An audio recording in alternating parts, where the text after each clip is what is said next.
Hello, everyone, and welcome to Module 5, where the focus is on data visualization.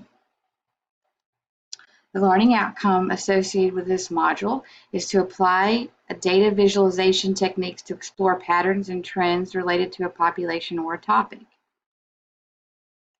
Now, in the last module, we talked about different ways that terminologies and standardized data can help us to sort of keep things organized and to keep us all on the same page.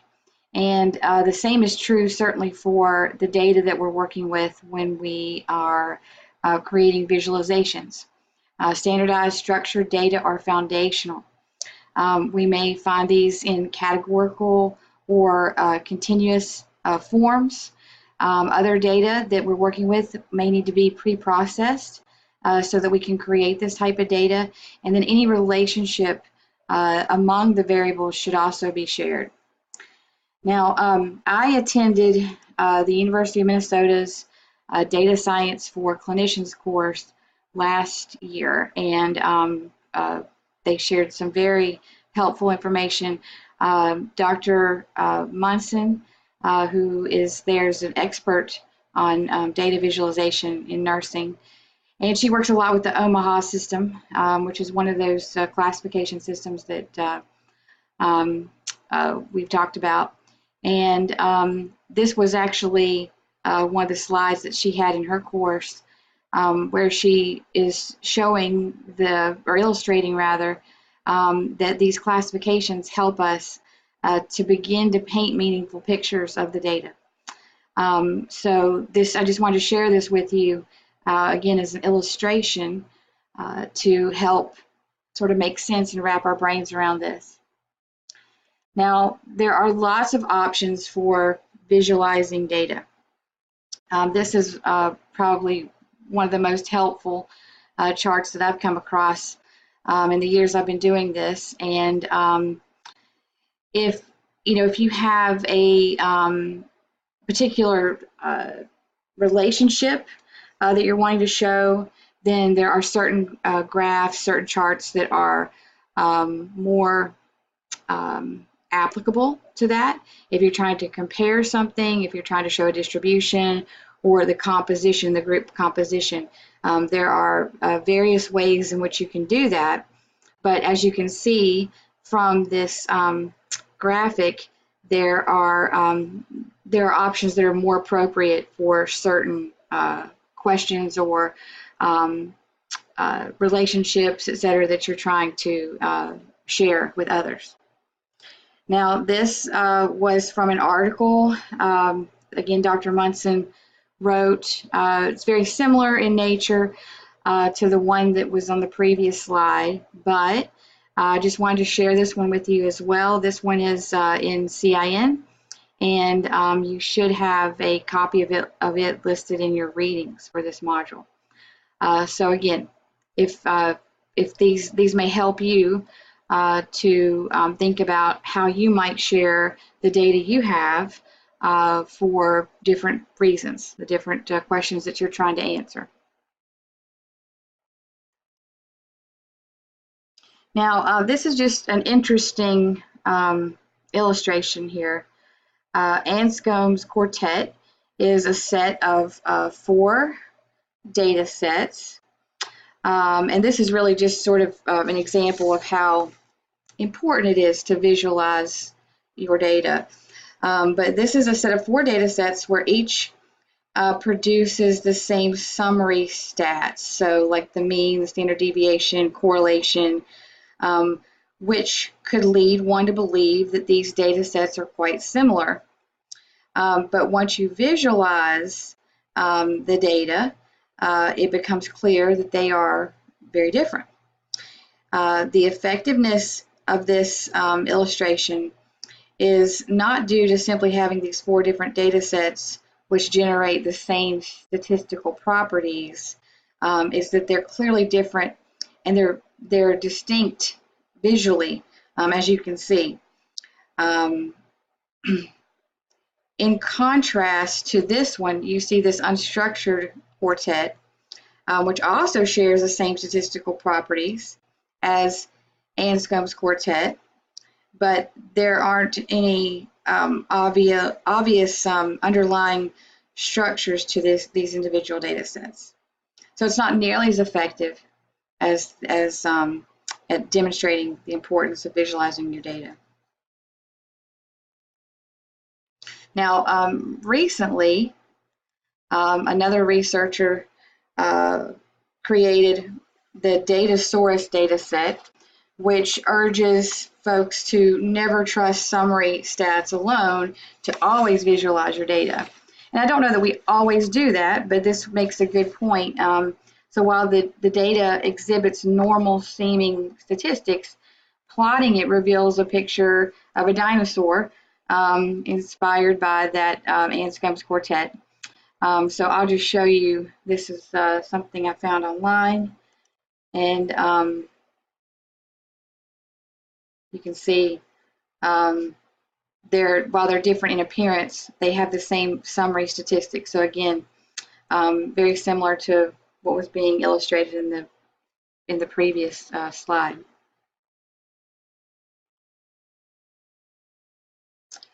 Okay, so there are lots of ways that you can visualize your data. One more popular software tools that's being used really a lot more in healthcare is Tableau. And this is just a link that goes to the Tableau public gallery, and they showcase visualizations. They rotate. To see, this was July 12th. People send them in, and they showcase these on their website to give people, I guess, to inspire people and to give people ideas about all of the ways in which data can be displayed, and the different types of data that's being used in these visual displays. So again, just to help inspire you as you're thinking about how you might visualize your data. Now, so you can look at these at your leisure. There's a link to Tableau. Again, in your reading assignment list there, I think it's I titled it Articles and Links. So you can take a look at those.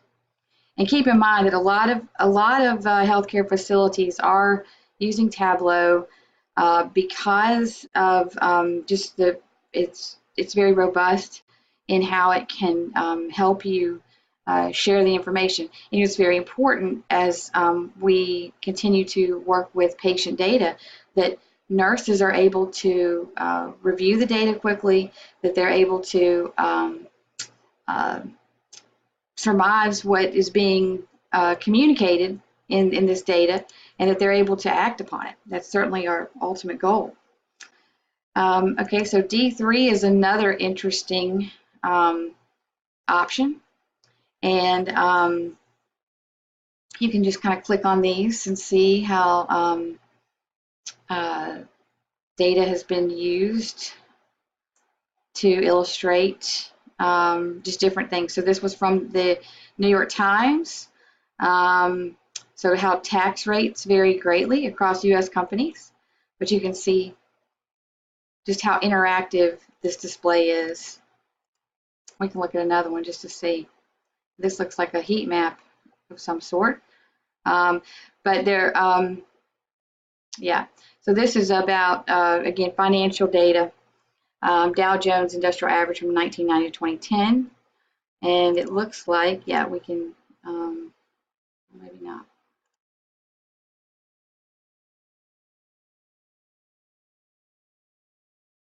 And so in this case, they're sharing some of the code that went into developing this display. So again, just feel free to peruse that site. R is another tool that people are using to manage large data sets. So a lot of genomics data analyses are done in R.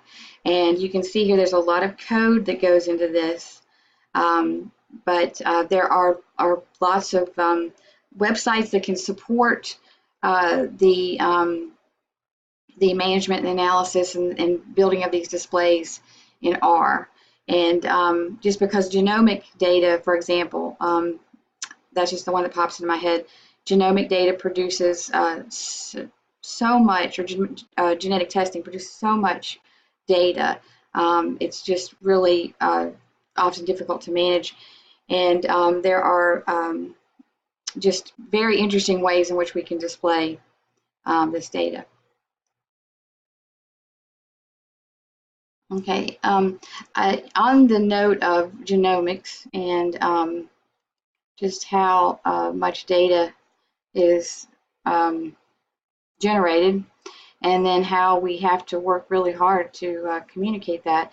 This is one of the slides. I attended a year or so ago the NINR Big Data Boot Camp in Bethesda, Maryland at the NIH, and the topic was genomics, and so it's very interesting. There were a lot of people there that were in translational bioinformatics, genomics, pharmacogenetics, just very interesting. But they all shared, well, many of them rather, shared just the different ways in which they create these visual displays of their data. And so I'm just showing you a couple of examples. I don't think I'd be allowed to share these slides with you, the PowerPoint file itself, but I just wanted to show you in this presentation just some examples of how things were visualized. And just note that a lot of these researchers noted that they had used R to help them with the data analysis and the data displays. So these, again, this is just sort of a showcase for you there. Okay. Next is SAS, and we have SAS at UA. There's a lot of engineers, a lot of people on campus that use SAS. I'm sure the same likewise at UAH. So these are just some interactive demos. I just wanted to share this page with you so you could see how people are using SAS with their data and creating these very interactive visualizations.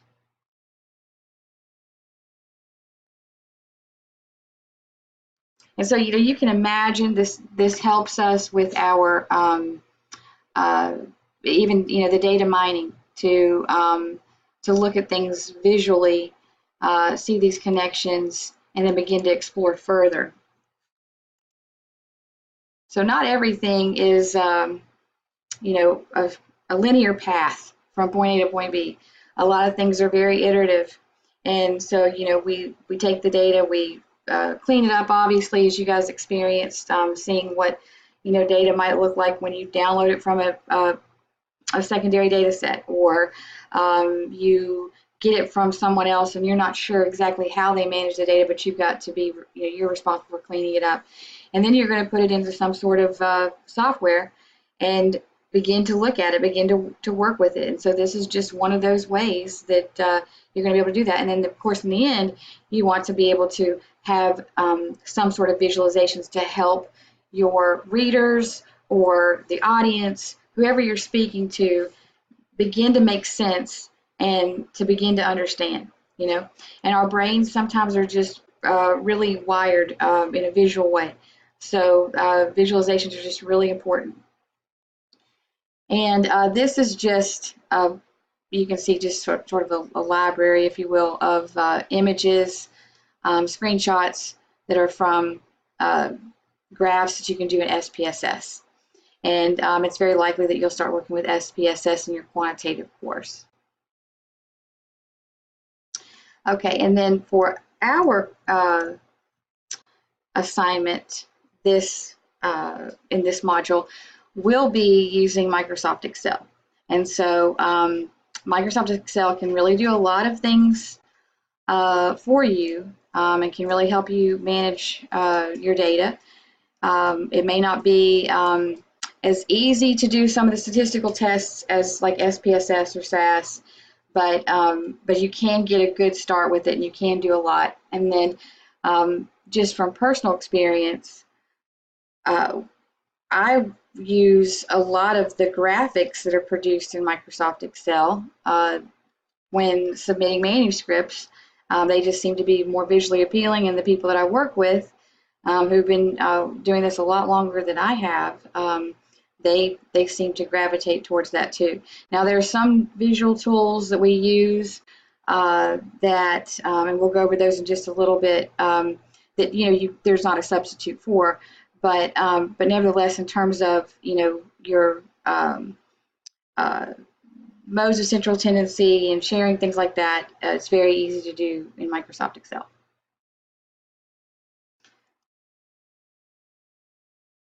Now, UA has put together an excellent resource on data visualization, and we're going to visit that. So this is at the UA libraries, and I spoke with the man who put this together. He's very knowledgeable, and there's a good presentation here about what data visualization is. Storytelling with visualization, so I would encourage you to watch those. Now, I do want to speak about this. I'm glad they added this in here in this web page. Infographics versus data visualizations. We are seeing more infographics that are being shared, especially on social media. It's just an easy way. So here are a couple of examples. It's an easy way to share information with the general public about certain statistics. So these are the differences here. An infographic is created manually for one specific data set. It's designed to communicate a subjective plot, manually designed, constructed to tell a story. And now if you are interested in making an infographic at some point to maybe help your patient population that you're going to work with, or maybe something that you're doing in your work, these are some very good tools. I've used Piktochart a number of times. Very easy to use, and it'll help sort of provide templates on how you can put your data in there. But you see, you can be very creative. Data visualizations, on the other hand, create images for arbitrary data sets, holistic representation of quantifiable information. They're generated by computer programs, inherently without context. So those are the differences. And so hopefully you can speak to that if someone maybe inappropriately refers to an infographic as a data visualization. They're not really the same thing. But they both are used to visually represent data. Now, these are some visualization tools. This is that visualization flowchart that was mentioned in the slide previously. Now, this is not the same one that Dr. Munson had published in CIN, but this is, again, to help you. There are different things they've put in here. The data visualization catalog. This is pretty interesting. So you can see the descriptions of each of these and their functions. So that may help you. And there are different tools that they list over here. Of course, we just talked about Tableau, Plotly, pivot charts in Excel, and you're welcome to do that in the assignment if you want to. I have not made that a requirement for this assignment, but feel free to explore, and I'll take a look at it for you. Gapminder and chart blocks. So now, planning and prepping your data is very important, which we talked about that in the previous module, and cleaning our data.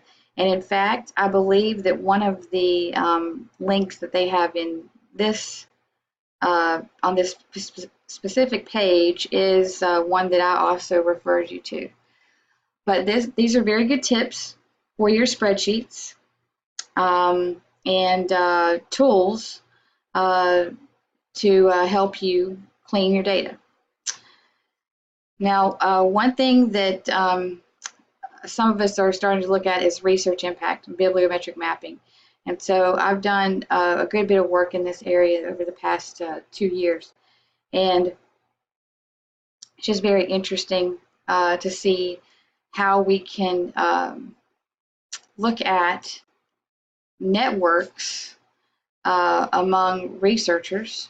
And so VOS Viewer is actually a software that I use a lot. And so we can see lots of connections, lots of networks. We can also review the topics that are being explored in research and begin to analyze, again, and I think we mentioned this early in orientation, begin to analyze what is really going on in the research landscape and what's being published versus agendas of very authoritative groups within the field. So just an interesting way to, again, look at data.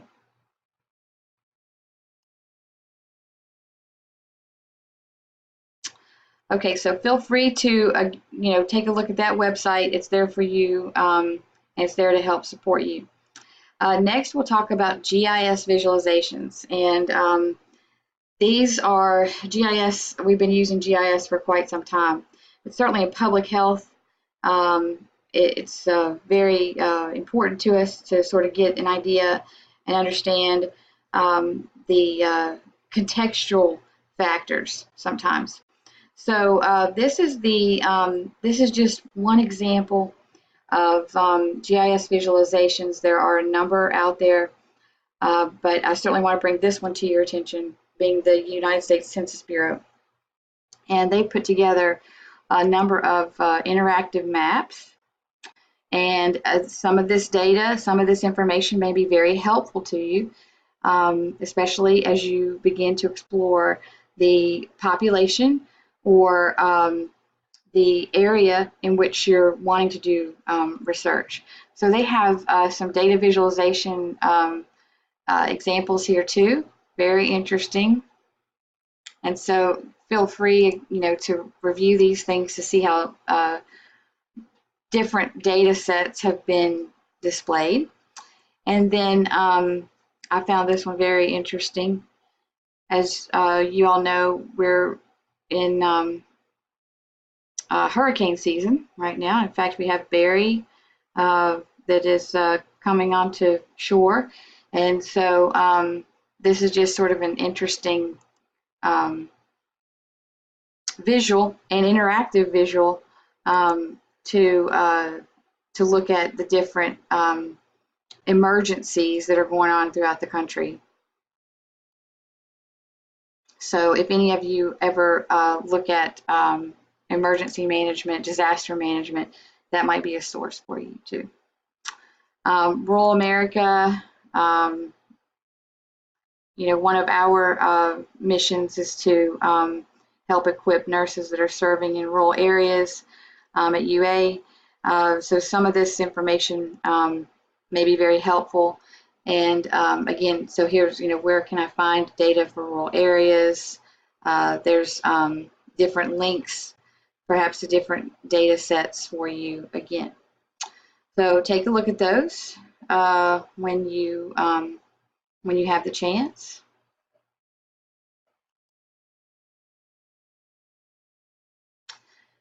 Now, this is another site that you'll actually use in your assignment. This is the IHME map. It's Institute for Health Metrics and Evaluation, managed by the University of Washington. And so there's just lots of information you can find and lots of visualizations that you can find in this source as well. And there are even links out to global information, global data.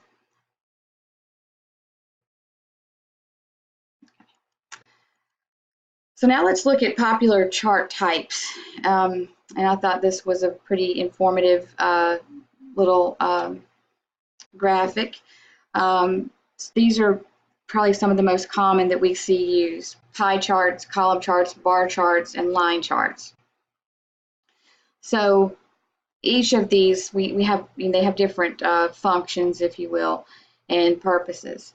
So this chart can help you as you're thinking about deciding what type of chart would be appropriate.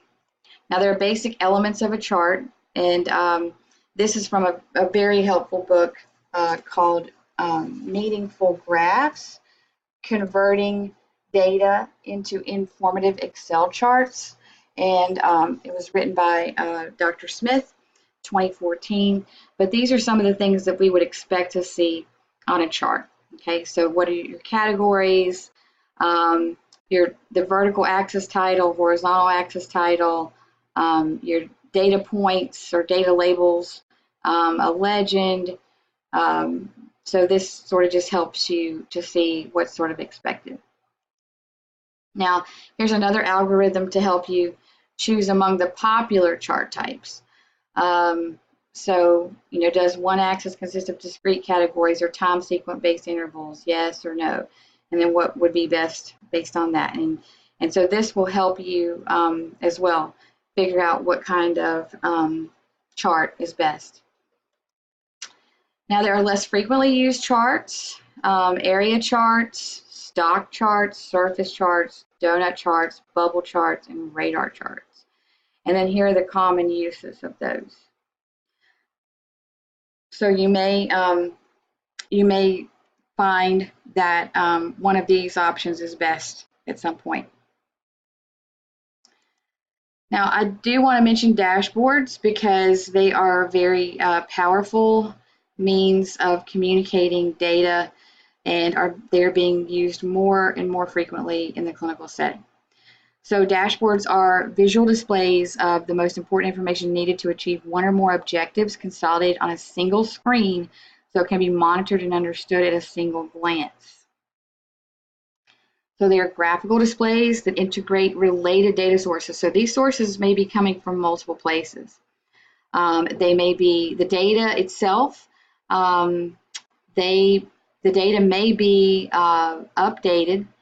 The different forms of data may be updated even at different times. So there's an algorithm behind that dashboard that is helping to display it and helping to create some sort of visual so that someone can read it easily.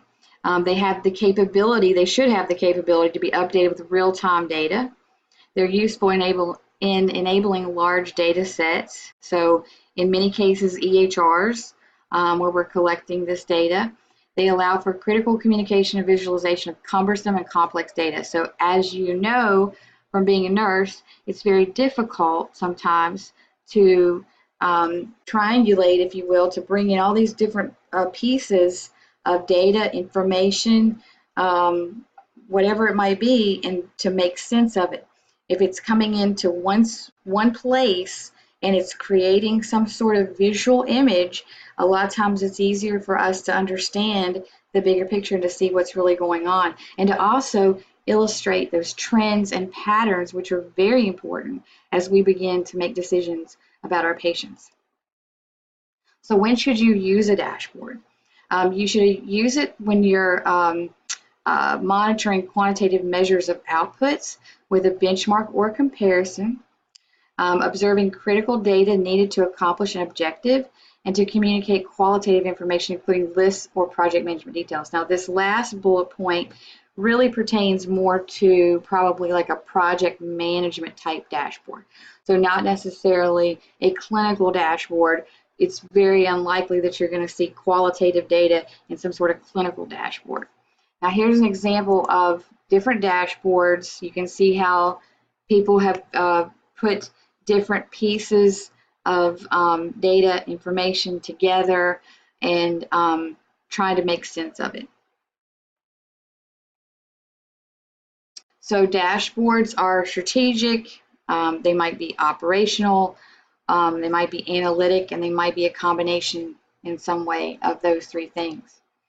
When we're developing dashboards, we have to identify our key measures. We have to identify the sources of the data, and then we want to determine the optimal benchmarks, thresholds, and identify a time frame for data inclusion and analysis. We have to talk about dashboard design and then how we're actually going to implement this and test it really, right? And then we have to review how well is the dashboard monitoring going? You know, how are people responding to it? You know, are there false alarms? Are there, is it not indicating a serious situation when there actually is one? That type of thing. Now, just a little humor for you. This was in that Smith book. I just thought it was funny. It was a little side note he wrote, and it said, frankly, given the size of the database and her relatively short time frame, I would have been much more anxious about the situation than she appeared to be. However, when he received her email with the attached spreadsheet, he knew that she was quite anxious. She had named the attached spreadsheet file, Lord Help Me Smith. So just know that other people obviously have anxious feelings about all of the data that they're working with too. So, and that was that person's, I guess, way of letting him know that she really was stressed out a bit, trying to remain calm. So I thought that was kind of funny to share with y'all. So let's take a look at the course and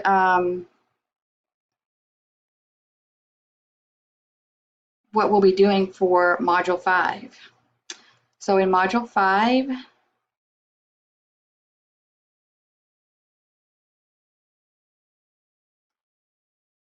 you have your reading assignments, and again, those articles and the links that we have gone over. And some of these are these articles, again, feel free to peruse them and determine what might be best for you to really review further.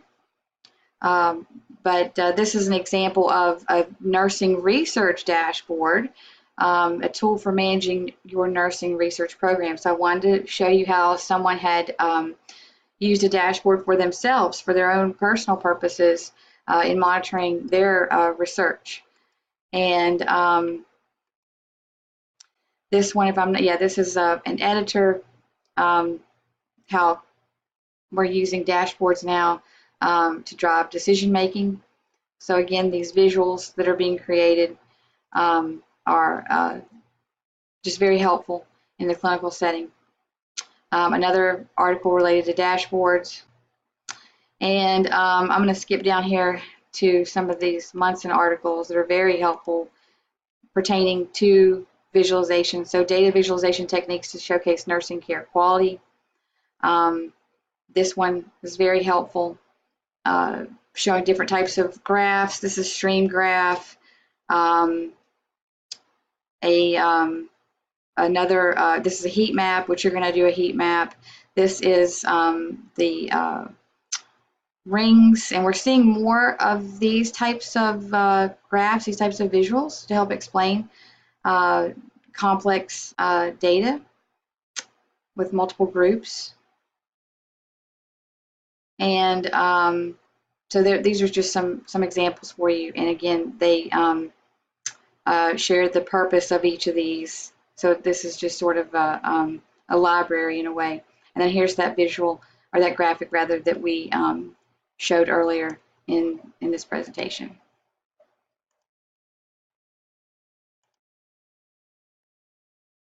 And this is, that's the same one, pardon me, I think. Yeah.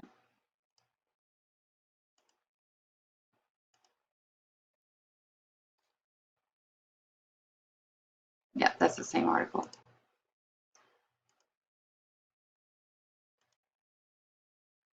Okay, and then here's one. This is actually from radiology, if I'm not mistaken, yeah, radiology technology. This was about visualization and data analysis. And so it was well written, very clear, so I've included it. And then I'll just click on a couple more and then we'll move on. This one is about heat map. Heat maps for data visualization and infection control epidemiology and how they've used those. And you're going to do a little heat map with a data set of your choice and as part of the assignment. Pardon me. Okay, data visualization and large nursing data sets. So this one is a little bit dated, but it has some good information in it, and it's clear in how it's written. So I've included it as well. And again, they have different examples of visualizations. And it looks like those might have been done at SPSS. Okay, so let's take a look at the assignment or assignments. The data visualization project, the information is here. This is the IHME website that was mentioned in the presentation earlier. You'll have to answer some questions by clicking on some of these parts of the map. And you can also, just wanted to let you know that you can create interactive maps in Excel. So this is it's a pretty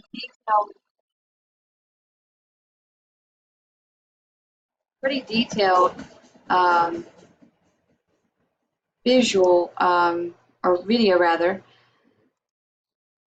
And this person has done a lot of work with Excel maps, and he explains how he has done this work. But I know that some of you may be doing research in various places, and this type of context may be helpful to you as you're working to explain what you're working on in your research.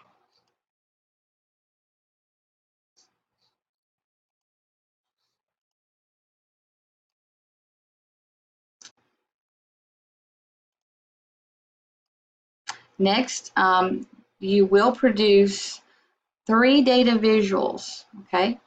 You'll need a data set to complete the next part of this assignment. You may use the data set that was provided to you in Module 4.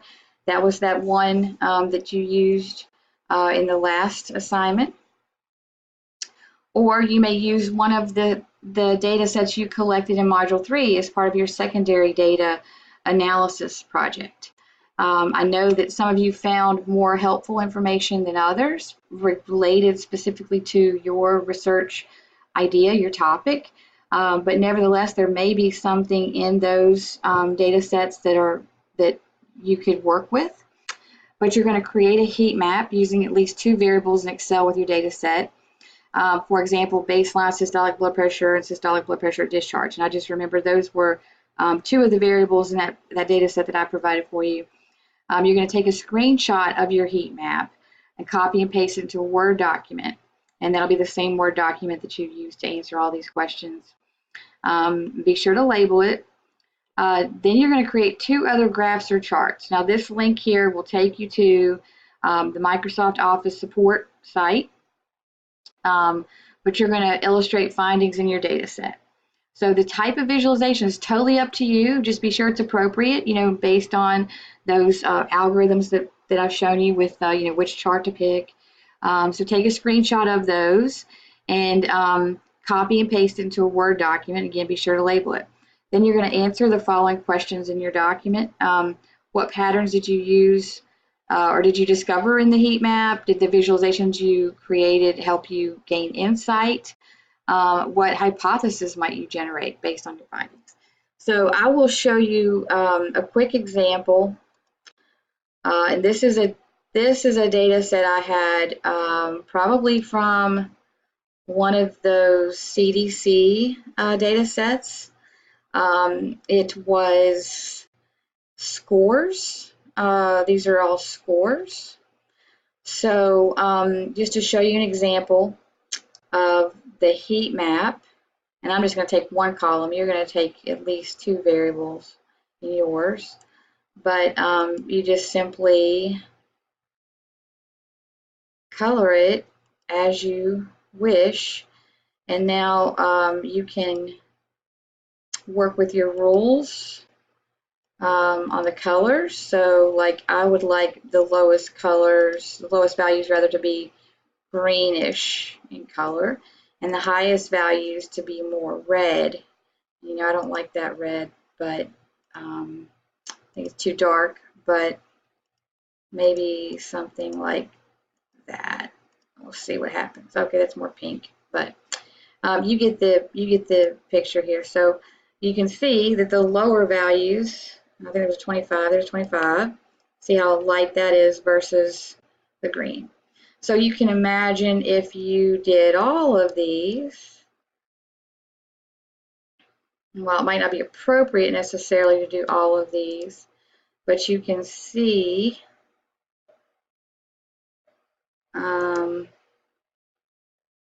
how the red, the really red, are the low values, and the high values are green. And so when you look at this from a distance, it's very easy for you to see what the majority of the data, where it falls in terms of value, right? So you see these are the high, and that actually makes a lot of sense because this right here, this column is a total of the scores. So take a look at the heat map functions there.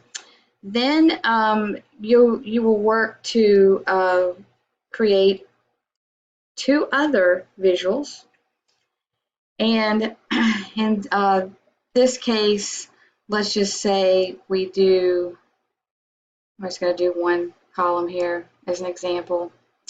Insert, and I'm in Microsoft Windows. So for those of you that are using a Mac, I also have a Mac. I know it's different, but these functions should still be the same. And the link that I've given you in the assignment information is directly to Microsoft. And so they should have information for Mac users and for Windows.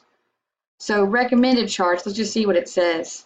Okay, so they suggest either some sort of line chart, which I don't think that's appropriate in this case. These are just total scores from these different groups, it looks like. So they're not necessarily connected, and we're not necessarily watching. I don't know the context in which this data was collected, but if they're not watching it over time, it's probably not appropriate to use a line chart there that's connected like that. Something like this is probably going to be more appropriate. So let's just see what this looks like. Okay, and they have just numbers here, so we don't have the labels for the different tests. Okay, so that was just one example. Let's see if we can do something to integrate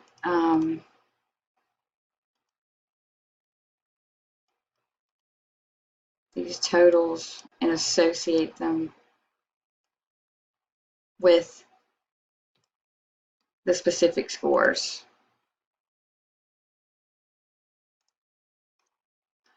Oh, that's a value. Okay, hold on.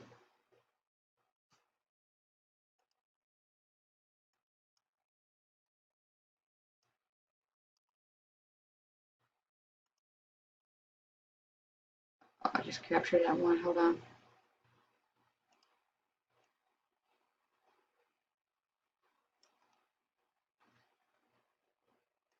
I'll get it in just one second. Okay, paste options, paste the values. There you go. Okay. All right, so if it's a formula, you know, you have to use the paste as a value if you're wanting just the value in there. So let's, I don't like the long, or the long width there. Okay. All right, there, that's better. And now we're gonna, right there. Okay, so let's see if we can do a chart this way now and see what happens. Insert recommended charts. Let's see, there we go. Now we have our labels. I like this one. And ooh, it doesn't look like it captured everything, but if we spread it out, there you go. You can see that it captured every one of the names. Now that's not, you're gonna have to make it longer if we want to make sense of it there. There you go. So that's clear. Now we can edit this chart title to say scores of, or let's just say individual test scores. We'll just call it that, for lack of something better here at the moment. Now, I always like to add data labels. There we go. I just think it makes it more clear. You have to be very careful depending on how much data you're working with, because this can get really messy too, because I also like to put them in bold. There we go. Makes it a little bit easier to see. And you know, if you've used, if you have used Excel a lot in the past, there's different ways you can work to change the color of the fill of these bars. You can actually go in and change each of them to a different color if you would like. You can change the font. You can change just all kinds of different things related to the presentation of this data. So you'll do something like this with the data that you have. And again, everybody's is going to look different because you're probably going to use different data sets, and that's okay. You're just learning right now just how you might appropriately put together visualizations for data. Now we can look and see. Let's see if I can do another one. I'm going to cut this one so I have space, and I don't really like this right there. Okay, so let's do the average scores for each group, because this looks to me like it's groups of participants, people, patients, whatever it might be, and their scores. Okay, so let's just do an average. So mean and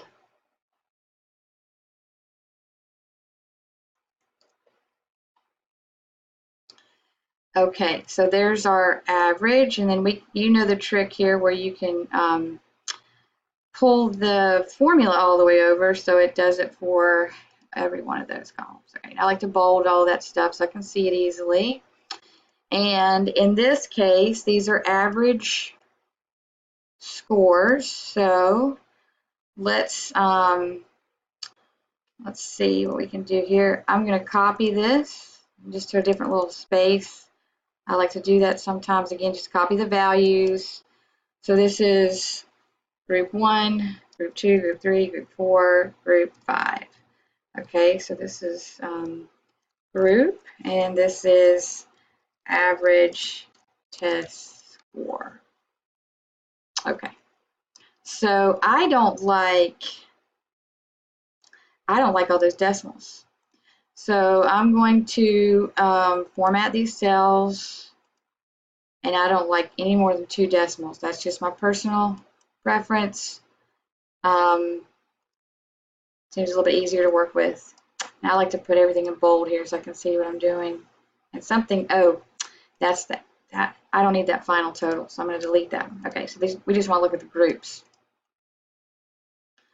Okay, so I'm going to put bold here. Now I'm going to do another chart, and I bet that since we only have these 4 groups here, I'm probably going to end up having to do a line chart again. I was really wanting to do something else for you, but we'll look at that. So insert recommended charts, and see, that's pretty obvious. Now you can do this one, but that doesn't make any sense. Okay, that's really used to show proportions of a whole. So like a group, how many males and females, how many between this age group, or how many RNs versus DNPs versus LPNs versus whatever NPs rather, whatever you wanted to do. Now this might work if we are looking at something over time. Again, if we're looking at test scores, and if this were data points. So for instance, was this month 1, month 2, month 3, month 4, month 5, etc. That would make sense to show it in that way. But again, we don't know the context. And in regard to your assignment, if you want to suggest that that this was a point in time, feel free to do that. Just label it so that it's clear to me when I'm looking at it. This one doesn't really make a lot of sense to me. That one is basically the same thing as your column chart. I think this one just makes more sense because of the way we read. Not to say that this one would not be right. So there's an example, another example of how you can present the data. And again, you can add your data labels.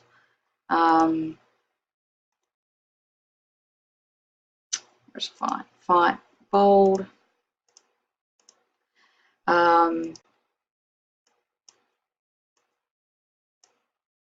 So hopefully that helps. We can change our colors.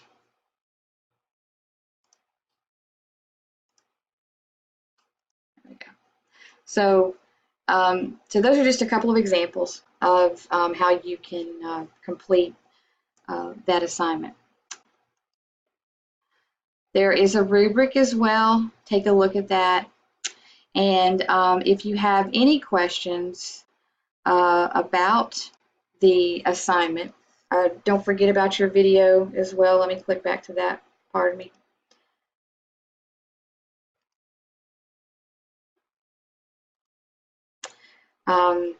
If you have any questions about these assignments, let me know. So your Module 5 video seminar presentation is, you're going to be responding to how might you use some of the data visualization tools you've discovered in your research. So those new things, even some of the stuff that we talked about, the different Tableau, 3D, that type of thing, are any of those appropriate for you?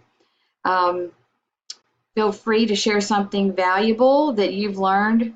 And then feel free to share some of your data visualizations if you want. Now, of course, we're on video. We can't really, in the Flipgrid, we can't really link over to our screen and share our screen. But if you have a printout or something and you want to hold it up, that's fine. That would be just fine by me for you to share it that way. So as always, if you have any questions about the topic, the content, how it pertains to what you might do in your research, the assignments, please contact me. I'm happy to talk with you. I'm happy to meet with you and discuss it. And so I hope that this has been helpful to you, and I look forward to reviewing your work.